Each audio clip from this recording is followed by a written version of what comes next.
Ministri i Brendshëm Besfort Lamallari ka zhvilluar një vizitë këtë të njëjtën në qytetin bregdetar të Sarandës, në kuadër të mbarvajtjes së sezonit turistik. Në fokus ishte siguria e qytetarëve e turistëve, ndërsa autoritetet kanë theksuar nevojën për zero tolerancë ndaj palishmërisë e bashkëpunimi mes institucioneve.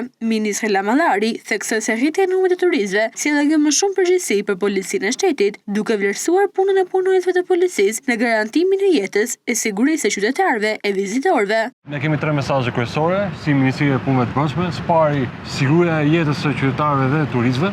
Sa më shumë ato vinë e vizitojnë jo vetëm Sarandën, por gjithë bregdetin shqiptar. Kjo nuk kupton më shumë përgjegjësi për policinë e shtetit. Prandaj unë përgëzoj çdo punonjës policie i cili e kryen këtë mision dhe këtë detyrë me përgjegjësi, me profesionalizëm dhe me integritet në shërbim të qytetarëve për të garantuar jetën, shëndetin e tyre. Dhe gjithmonë çdo turist që vjen në Shqipëri të ndahet me përshtypjet më të mira dhe kujtimet më të bukura nga vendi ynë. Së dyti, nga ana tjetër, sigurisht është shumë e rëndësishme që bëhet e qartë për çdo që do lejojmë zero palishmëri.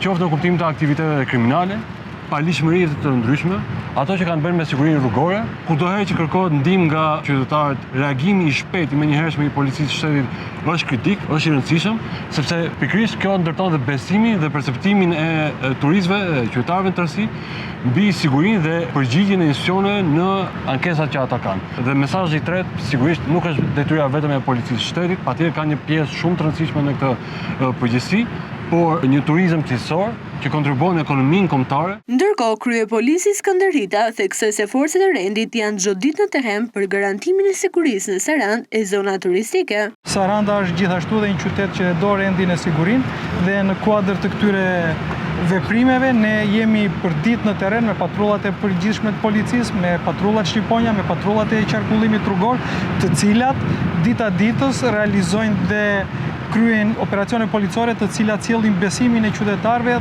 tek policia.